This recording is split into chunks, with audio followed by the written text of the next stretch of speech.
News India और मैं हूं आपके साथ शांतनु त्रिपाठी। इस खास कार्यक्रम में आज हम बात करेंगे स्कूलों में कोरोना की दस्तक की।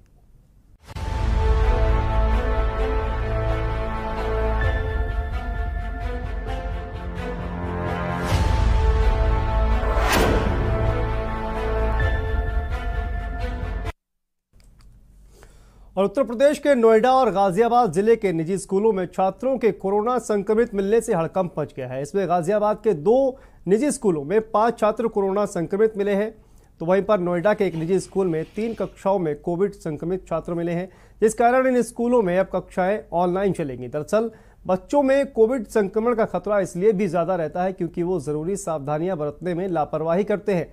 नोएडा में कोरोना संक्रमण के मामले कम होने के बीच सेक्टर 40 स्थित एक निजी स्कूल में 3 कक्षाओं के साथ छात्रों में कोरोना संक्रमण की पुष्टि हुई है। अचानक कोरोना संक्रमित पाए जाने से लोगों की चिंता बढ़ गई है। वहीं स्कूल प्रबंधन ने भी अभिभावकों को दिशा निर्देश जारी किए हैं और इसके मुताबिक कक्षा 9वीं के सेक्शन ई, 12वीं के सेक्शन बी और सेक्शन डी में कुछ छात्र कोरोना संक्रमित मिले हैं, जिसके चलते 13 अप्रैल तक तीनों कक्षाओं की ऑफलाइन पढ़ाई बंद रहेगी। साथ ही तीनों कक्षाओं के अभिभावकों से अपील की है कि अगर किसी छात्र में कोरोना के लक्षण नजर आते हैं तो उसको 18 अप्रैल को RT-PCR निगेटिव रिपोर्ट के साथ ही स्कूल भेजें। एसिम्प्टोमेटिक लक्षण वालों के लिए रैपिड टेस्ट अनिवार्य है। इन 3 कक्षाओं को छोड़कर शेष कक्षाएं और सेक्शन सुचारू रूप से चलते रहेंगे। नोएडा से सटे गाजियाबाद में भी कोरोना संक्रमण के मामले रविवार को बढ़े हैं। इंदिरापुरम के अभय खंड 2 स्थित सेंट फ्रांसिस स्कूल के 2 और वैशाली सेक्टर 6 स्थित KR मंगलम वर्ल्ड स्कूल के 3 छात्र कोरोना संक्रमित हो गए हैं। संक्रमण को फैलने से रोकने के लिए दोनों स्कूल बंद कर दिए गए हैं। स्कूलों को सैनिटाइज कराया गया है। स्कूल प्रबंधन ने ऑनलाइन क्लासेस चलाने के लिए अभिभावकों को मैसेज भेजा है। जिले में अब कुल संक्रमितों की संख्या 30 हो गई है। तो इसी पर लगातार जिस तरह से स्कूलों में कहा जाए कि जो संक्रमण के मामले हैं वो लगातार बढ़ रहे हैं, बच्चों का कोरोना में किस तरह से ध्यान रखा जाए, इसी पर आपको बता दें कि जिस तरह से लगातार स्कूलों में भी अब कोरोना ने दस्तक दे दी है, बच्चे बार बार संक्रमित हो रहे हैं। इसको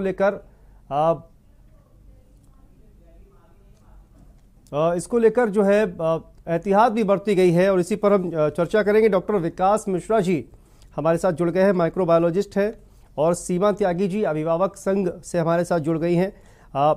डॉक्टर विकास जी, आपके पास से आते हैं, शुरुआत करते हैं। सर, अब स्कूलों में भी कोरोना ने दस्तक दे दी है और सबसे बड़ा खतरा इस बात का भी रहता है क्योंकि बच्चे जो है वो जो कोविड के लिए जो जिस बातों का ख्याल रखना चाहिए उनको नहीं रखते हैं, उन बातों का ख्याल, और लापरवाही बरतते हैं, तो इसलिए बच्चों में ये ज्यादा संवेदनशील मामला बन जाता है। सर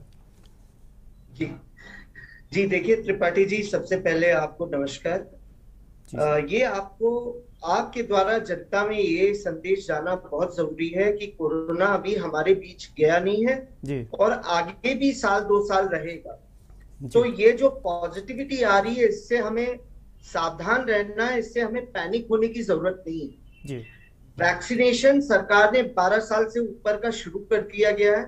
अभिभावकों से निवेदन है कि बच्चों का जल्दी से जल्दी वैक्सीनेशन कराएं, और वैक्सीनेशन होने के बाद बच्चों को न केवल स्कूल में बल्कि अभिभावक भी एप्रोप्रिएट कोविड बिहेवियर पालन करने की बराबर ट्रेनिंग दे, क्योंकि चिंता की बात यह होगी कि बच्चों की प्रतिरोधक क्षमता तो ठीक होती है, लेकिन अगर वो पॉजिटिव होते हैं और पॉजिटिव होके वो अपने घर में आते हैं तो जो बुजुर्गों से संपर्क में आने पे जो बुजुर्ग लोग होते हैं जिनको डायबिटीज होती है और तरह की कोमॉर्बिडिटी, सांस की बीमारियां होती है, उनके लिए थोड़ी सी चिंता की बात हो सकती है। तो एप्रोप्रिएट कोविड बिहेवियर और वैक्सीनेशन यही एक रास्ता है इससे हमें पार पाने का। तो पॉजिटिविटी आती रहेगी, जैसे जैसे लहरें आती रहेंगी, पॉजिटिव केसेस आएंगे।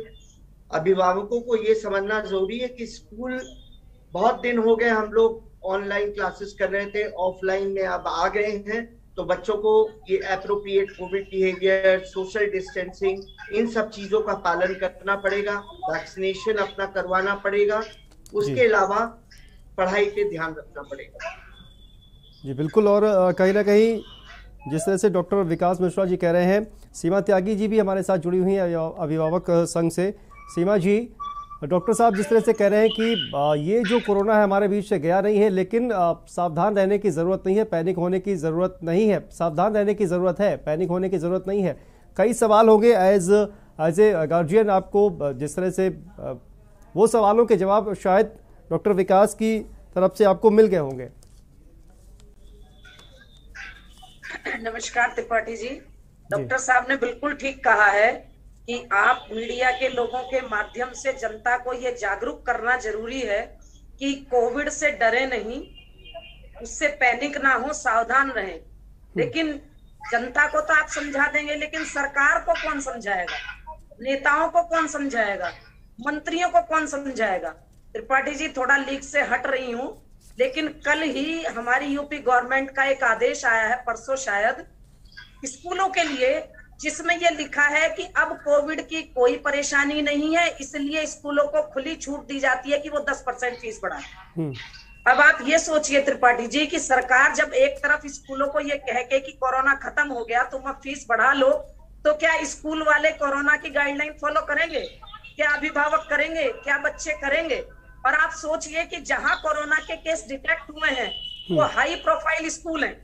क्या उन बच्चों, क्या सेंट फ्रांसिस स्कूल में या KR मंगलम में जहां कोरोना के केस मिले हैं, क्या उन स्कूलों में छोटे मोटे पेरेंट्स के बच्चे पढ़ते हैं? क्या उन पेरेंट्स ने अपने बच्चों को वैक्सीन नहीं लगाई होगी? क्या ये स्कूल ऐसे हैं कि जो कोविड प्रोटोकॉल नहीं अप्लाई कर रहे होंगे? अगर इनमें भी ये अप्लाई नहीं हो रहा तो फिर माफ कीजिएगा मुझे, हम और आप अच्छी तरह जानते हैं कि यूपी सरकार के जो सरकारी स्कूल हैं उसमें कितने कोरोना पॉजिटिव केस होंगे। ये कम्युनिटी स्प्रेड डिजीज है और ये डिजीज कितनी तेजी से फैलती है। और बच्चों के थ्रू, डॉक्टर साहब ने बिल्कुल सही कहा है कि प्रॉब्लम बच्चों की नहीं है। जैसा कि डॉक्टर्स बता रहे हैं कि बच्चों की इम्यूनिटी अच्छी होती है तो बच्चे उससे सरवाइव कर जाएंगे, लेकिन उस वायरस को लेकर जब बच्चे घर आएंगे तो जो घर में बुजुर्ग हैं उनका क्या हाल होगा? तो हम फिर से उसी स्थिति की तरफ जा रहे हैं त्रिपाठी जी, जहां 2 साल पहले खड़े थे कि स्कूल खुलते ही कोरोना पॉजिटिव केस आने शुरू हो गए और सरकार को इस बात की कतई चिंता नहीं है। सरकार को सिर्फ चिंता इस बात की है कि चुनाव के दौरान प्राइवेट स्कूल मालिकों से जो उन्होंने पैसा लिया था उस पैसे की उगाही का रास्ता कैसे खोले। ठीक है सीमा जी, कई गंभीर आरोप लगाती हुई नजर आ रही हैं आप। कोविड से कोई मतलब नहीं है उनको कि कोविड से बच्चा, आप खुद सोचो कि कितनी संगीन बात है ये कि इतने हाई प्रोफाइल स्कूल में जहां का फर्श भी चमकता रहता है, जिसमें पेरेंट्स एक महीने की 20-20 हजार फीस दे रहा है, जब उसमें कोरोना के पॉजिटिव डिटेक्ट हो रहे हैं, तो जो हमारे सरकारी स्कूल हैं जहां एक क्लास में 80 बच्चा भी बैठ रहा है, उस वहां क्या हाल होगा इस कोरोना का अब से 15 दिन बाद या 20 दिन बाद अगर हम देखें। जी बिल्कुल, सीमा जी काफ़ी गंभीर आरोप आप लगा रही हैं, लेकिन मुद्दा दरअसल ये है कि कोरोना स्कूलों में दोबारा से वापस आ गया है। ये बात सही है आपकी कि जिस तरह से सरकार ने जो फैसला, जो रोक लगी हुई थी स्कूलों की फीस बढ़ाने को लेकर, वो हटा ली है, लेकिन एक बार फिर से चूंकि कोरोना ने वापसी कर ली है। और हमारे साथ जयवीर मावी हमारे संवाददाता है, गाजियाबाद से जुड़ गए हैं। जयवीर, क्या है पूरी खबर और वहां पर स्कूलों में जिस तरह से कोरोना ने एक बार फिर से दस्तक दे दी है, तो उसको लेकर स्कूल प्रशासन अब किस तरह के कदम उठा रहा है? देखिए, स्कूल प्रशासन ने तो 3 दिन की छुट्टी कर इस मामले की जांच की। अगर बात करें तो एक तरह से EC3 कर ली है कि जो बच्चे हैं वो 3 दिन स्कूल बंद रहेंगे और 3 दिन तक जो है ऑनलाइन क्लास होंगे, ऑफलाइन क्लास बंद कर दी जाएगी। लेकिन जिस तरह की बात अभी सीमा जी ने कहा कि जो तमाम स्कूल है, अगर बात करें तो गाजियाबाद या शहर में लगभग हजारों से ज्यादा स्कूल गाजियाबाद में होंगे, लेकिन किसी भी स्कूल में कोविड का जो प्रोटोकॉल है, जो नियम है, वो पालन होता हुआ नजर नहीं आ रहा है। तो एक तरफ बच्चों की परीक्षाएं चल रही हैं, दूसरी तरफ स्कूल खुले हुए हैं। स्कूल की बात करें, स्कूल के बाद तमाम जो बच्चे आपको दिखाई देंगे वो बगैर मास्क के होंगे। स्कूल के जो पेरेंट्स के साथ जो अध्यापक है वो बगैर मास्क के आपको नजर आएंगे। सुरक्षा कर्मी या जो बसों के जो ड्राइवर या क्लीनर जो है वो बगैर मास्क, यानी कि तमाम स्टाफ बगैर मास्क, यानी कि एक तरह से कहा जा सकता है कि मास्क को पूरी तरह से हटा दिया गया है। ऐसे में बड़ा सवाल उठता है कि जैसे जो बड़े स्कूल है जिनकी फीस बहुत बड़े स्तर की, यानी कि हर व्यक्ति की औकात नहीं कि उस विद्यालय में बच्चों को पढ़ा सके, वहां दाखिला करा सके। और दाखिले की तो बात छोड़ दीजिए, उन स्कूलों में एंट्री नहीं कर सकते, जो गरीब लोग हैं वो प्रवेश नहीं कर सकते। ऐसे में बड़ा सवाल है कि जो इतने हाई प्रोफाइल स्कूल जैसे जो KR मंगलम है या फिर सेंट फ्रांसिस स्कूल की बात करें तो काफी हाई प्रोफाइल इन स्कूलों को माना जाता है। ऐसे में कहीं ना कहीं जिस तरह जो बच्चों को कोविड जो पॉजिटिव निकला है, कहीं ना कहीं चिंता की विषय है, चिंतित करने वाली बात है। वहीं जैसा अभी कहा गया कि जो अभिभावक है उनको सरकार ने कोई लाभ नहीं दिया है। जिस तरह जो पिछले 2 वर्ष रहे कोरोना काल में लगातार जो परिवार जो बच्चे स्कूल नहीं जा पाए उसको लेकर अभिभावक संघ लगातार गाजियाबाद में प्रदर्शन करता रहा, धरने रखता रहा और ट्विटर के माध्यम से तमाम माध्यमों जिलाधिकारी हो या जो भी उचित माध्यम जिला अभिभावक संघ को लगे, इन्होंने तमाम प्रयास किए हैं। लेकिन ऐसे में स्कूलों को ये छूट दे देना कि 10% की जो फीस वृद्धि है आप कर सकते हैं, कहीं ना कहीं एक जो आम लोग हैं उनकी जेब है वो भारी होने वाली है। रोजगार की बात करें तो लोगों के पास अभी भी, क्योंकि कोरोना की बात करें, कोरोना में तमाम लोगों के रोजगार छीन लिए हैं, उनके पास कोई रोजगार नहीं है, कोई साधन नहीं है। जयवीर, ये जो स्कूलों में केस आए हैं इसको लेकर अभिभावकों का क्या कुछ कह रहा है? क्योंकि एक के बाद एक 2 स्कूलों में जिस तरह के केस आए उसके बाद 3 दिन की छुट्टी कर दी गई है, लेकिन बाकी जो कक्षाएं हैं वो लगातार ऐसी चलती रहेगी। इसको लेकर अभिभावकों में किस तरह से प्रतिक्रिया उनके सामने आ रही है? मजबूरी है कि वो अपने बच्चों को विद्यालय भेज रहे हैं। ऐसे में अभिभावक, कोई भी अभिभावक नहीं चाहता वो अपने बच्चों पर रिस्क ले, क्योंकि जिस तरह जो 2 बच्चे यानी कि अब कुल मिलाकर 5 बच्चे गाजियाबाद में कोरोना पॉजिटिव निकले हैं। ऐसे में जो अभिभावक है जिनके बच्चे अभी ज्यादा छोटे हैं, हालांकि जैसा डॉक्टर साहब ने बताया, विकास मिश्रा जी ने, कि जो बच्चे हैं उनकी इम्यूनिटी पावर ज्यादा होती है, उनमें रिकवरी का जो प्रतिशत होता है ज्यादा होता है। लेकिन कहीं ना कहीं जो अभिभावक है उनमें डर नजर आ रहा है, उनके चेहरे पर दहशत साफ तौर पर देखी जा सकती है। वो बच्चों को स्कूल नहीं भेजना चाहते, क्योंकि जब तक सुरक्षा की गारंटी ना हो कोई भी अभिभावक अपने बच्चे को स्कूल भेजने की बात नहीं कर रहा है। लेकिन सरकार ने क्योंकि विद्यालय खोल दिए हैं, तो ऐसे में कहीं ना कहीं बड़ी मजबूरियां अभिभावकों के सामने धर्म संकट में एक तरह से फंसे हुए हैं। क्योंकि पिछले 2 वर्षों की बात करें तो 2 वर्षों में जो नुकसान बच्चों को हुआ है, या पेरेंट्स की बात करें, पेरेंट्स को उनकी फीस देनी पड़ी है और बच्चे जो है वो पढ़ाई भी नहीं कर पाए। तो ऐसे में कहीं ना कहीं एक बड़ा संकट, मैं इसको कहूंगा, अभिभावक और बच्चों दोनों के सामने नजर आ रहा है। बच्चे पढ़ाई से वंचित हो रहे हैं, वहीं जो अभिभावक है वो अपने बच्चों पर कोई रिस्क नहीं लेना चाहते। तो कहीं ना कहीं सरकार देखना चाहिए कि जो स्कूल है उनमें कम से कम कोविड प्रोटोकॉल का जो नियम हो, सैनिटाइजर की व्यवस्था हो और मास्क, जो कोविड प्रोटोकॉल की एक बात करते हैं डिस्टेंसिंग यानी कि जो सामाजिक दूरी है उस पर विद्यालय को, क्योंकि इन स्कूलों के पास जयवीर जिस तरह से ये जो फीस बढ़ोतरी का जो रोक लगी थी जिसको हटाया गया को लेकर राजनीति भी तेज हो गई, अब कहा जाए, जो को लेकर सवाल खड़े कर रही है। और ये एक दर्शक हमारे साथ जुड़ गए हैं, जलीस, क्या कुछ कह रहा है आपका जलीस जी? यू आर मोस्ट वेलकम कि आपने इसको टेकअप किया है हेल्थ से रिलेटेड मैटर को जी। मेरा अपना ये सबमिशन है कि किसी भी तरह से भाई फीस तो बढ़ा दी गई और प्राइवेट स्कूल कोई भी हो, हमारे की प्रवृत्ति है किसी भी चीज को जल्दी भूल जाना, चाहे जितनी बड़ी बीमारी हो भूल जाएंगे। तो एकदम से कहीं ना कहीं ये प्रॉब्लम ये हो रही है कि स्कूल के अंदर एक स्प्रेयर टाइप वो लगाया जाए, मास्क कंपलसरी किया जाए, क्योंकि मोदी जी यही कह रहे हैं, उनका भी यही कहना है कि किसी भी तरीके से आपको, मोदी जी ने भी ये कहा है कि भाई अभी बीमारी गई नहीं है, पर ACSH अमित मोहन प्रसाद साहब बहुत अच्छा वर्क कर रहा है, लेकिन इम्प्लीमेंटेशन नीचे लोग नहीं कर पाते, इसलिए दिक्कत का सामना है, कभी भी ये स्प्रेड हो सकता है। जी बहुत बहुत शुक्रिया जलीश जी। और चंद्र प्रकाश जी एक दर्शक है कुरुक्षेत्र से, वो भी हमारे साथ जुड़ गए हैं। जी चंद्र प्रकाश जी, क्या कहना है आपका इस पर? मैं ये कह रहा हूँ कि जो ये कोरोना के केस आप दिखा रहे हैं ये है, परंतु मेरे जैसा जो एक सीनियर सिटीजन है वो ये सोचने को मजबूर हो रहा है कि यह दोबारा बीमारी क्यों आ रही है। कारण क्या है कि जो सरकार द्वारा दिशा निर्देश दिए गए हैं उसकी अनुपालना में हमारी तरफ से कुछ कमी रह रही है। हम लोग जो है ना उतना ध्यान से नहीं दे रहे। हम ये सोचते हैं कि ये तो सरकार का मसला है, सरकार का मसला नहीं है, हमारे बच्चों का भविष्य का सवाल है, हमारे बच्चों का हमें ही ध्यान रखना पड़ेगा। स्कूल में अगर हम बच्चे को छोड़ने जा रहे हैं तो हमारा फर्ज बनता है कि वहाँ के प्रिंसिपल से जाकर के कहें कि आपका दायित्व। इसी बात पर हम लोग चर्चा भी कर रहे हैं। प्रधानमंत्री नरेंद्र मोदी ने भी कहा कि ये बीमारी अभी तक गई नहीं है और इसी बीमारी पर ऑथेंटिक जानकारी देने के लिए आपको हम डॉक्टर्स जो है वो हमारे साथ बैठे हुए हैं, डॉक्टर विकास मिश्रा जी, वो क्या जो सच्चाई है वो भी आपको बता रहे हैं, तो इससे आपको सीखना चाहिए। यहाँ पर रुकते एक छोटे से ब्रेक के लिए, चर्चा लगातार जारी रहेगी, आप देखते रहिए के न्यूज़ इंडिया।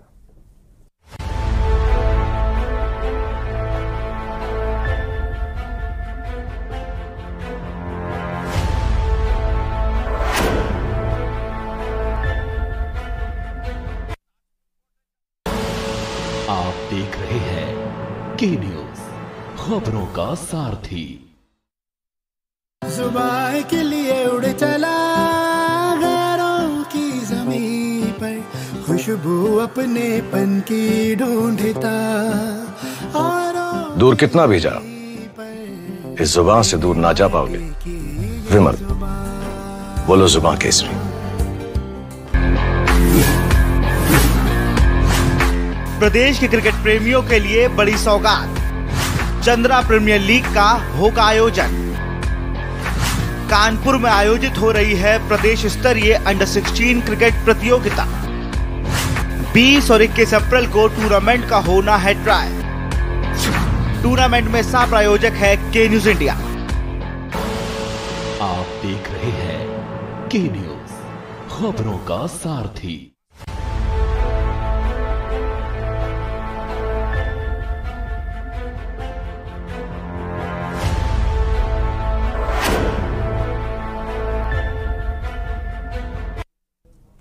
तो ब्रेक के बाद एक बार फिर से आप सभी का स्वागत है। हम चर्चा कर रहे हैं स्कूलों में कोरोना की दस्तक एक बार फिर से वापस आ गई है।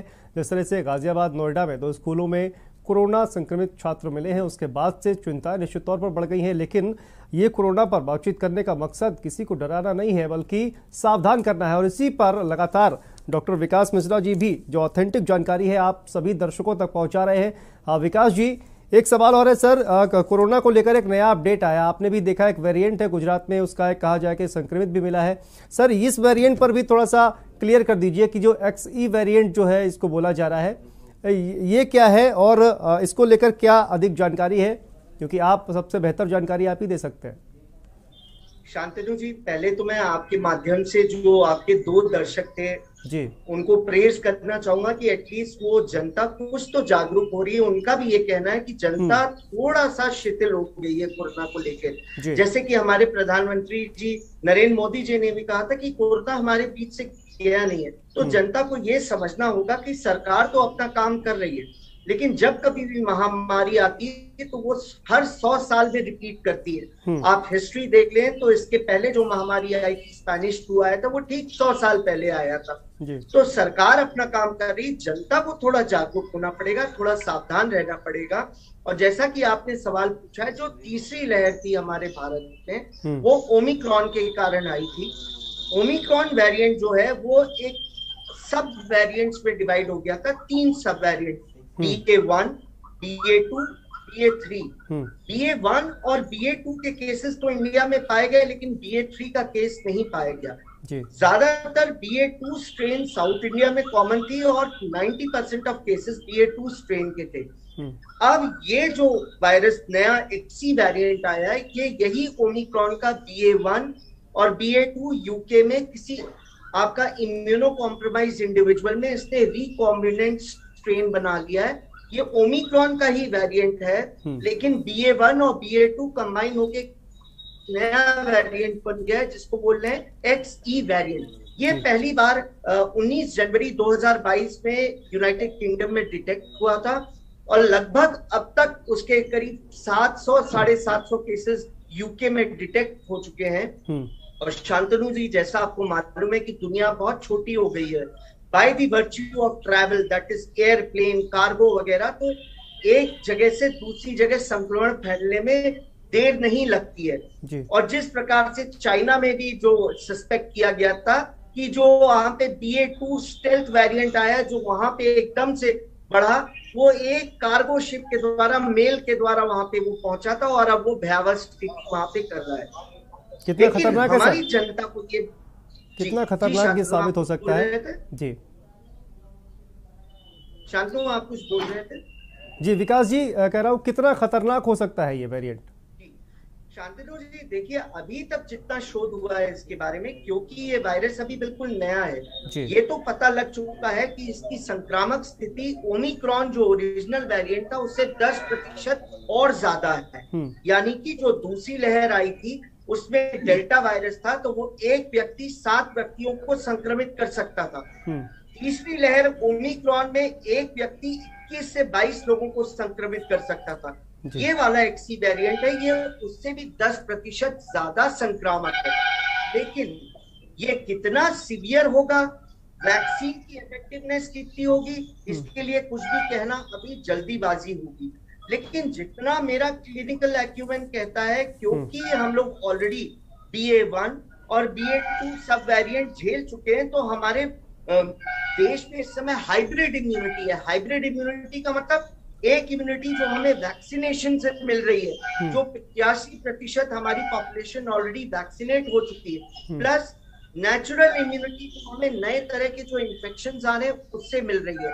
तो मेरे ख्याल से ये संक्रामक तो ज्यादा होगा लेकिन सीरियस उतना नहीं होगा। लेकिन मैं फिर आपसे कहूंगा, अभी कहना कुछ भी जल्दीबाजी होगी। ये आगे आने वाला वक्त ही बताएगा कि ये किस तरीके से बिहेव करता है इंडिया। इसलिए जनता को सावधान रहना पड़ेगा, स्कूलों को भी जागरूक रहना पड़ेगा, सख्ती से। देखिए स्कूल खोलें लेकिन सख्ती से एप्रोप्रिएट कोविड बिहेवियर का पालन करें, बहुत ज्यादा कमर्शियल ना हो। आप सोशल डिस्टेंसिंग रखें, बच्चों को मास्क लगा के रखें, सैनिटाइजेशन प्रॉपर करें और बच्चों का रेगुलर हेल्थ चेकअप करें। जब वो क्लासरूम में जाने उनका टेम्परेचर ले, और किसी भी व्यक्ति को अगर ऐसा लग रहा है कि उसको सर्दी जुकाम खांसी या बुखार हो रहा है तो उसको तुरंत एब्सटेन करके उसकी जांच कराएं। और उसकी जांच में अगर वो पॉजिटिव आता है तो उसको तो आइसोलेट करें ही, साथ में उसके क्लास के जितने व्यक्ति थे, जितने बच्चे थे जो संपर्क में आए थे, उनको भी जांच करा के देखना पड़ेगा तो उनमें पॉजिटिविटी है कि नहीं। इसी तरीके से हम स्कूल भी चला पाएंगे और लोगों को भी जागरूक कर पाएंगे और संक्रामकता को भी कम कर पाएंगे। ये बिल्कुल तो सही कहा है आपने विकास जी। ये जो स्ट्रेन है, जो नया एक्सी स्ट्रेन आया है, ये कितना खतरनाक होगा इस पर ज़्यादा जब रिसर्च होगी उसके बाद पता चलेगा। लेकिन संक्रामकता की अगर बात की जाए तो जो तीसरी लहर थी उससे भी 10% ज़्यादा संक्रामक ये जो स्ट्रेन है वो बताया जा रहा है। लेकिन सवाल कई सारे हैं कि क्या अभिभावक संघ जो है वो भी काफ़ी ज़्यादा परेशान लग रहा है, क्योंकि 2 साल के बाद स्कूल खुले हैं और उसके बाद कोरोना ने एक बार फिर से दस्तक दे दी है। लेकिन जैसा कि डॉक्टर विकास मिश्रा साहब ने कहा है कि घबराने की ज़रूरत नहीं है, पैनिक होने की ज़रूरत नहीं है, सावधानी लगातार बनाए रखनी है। आप सभी का बहुत बहुत शुक्रिया इस चर्चा में शामिल होने के लिए। और सावधानी जो है वो लगातार बनाए रखनी है और जो प्रिकॉशंस है वो लेते रहना है। और बूस्टर डोज भी अब चूंकि लगना शुरू हो गया है तो वैक्सीन जो है अपनी बारी आने पर जरूर लगवाएं। फिलहाल इस कार्यक्रम में इतना ही, लेकिन खबरों का सिलसिला लगातार जारी है। आप देखते रहिए के न्यूज़ इंडिया। नमस्कार।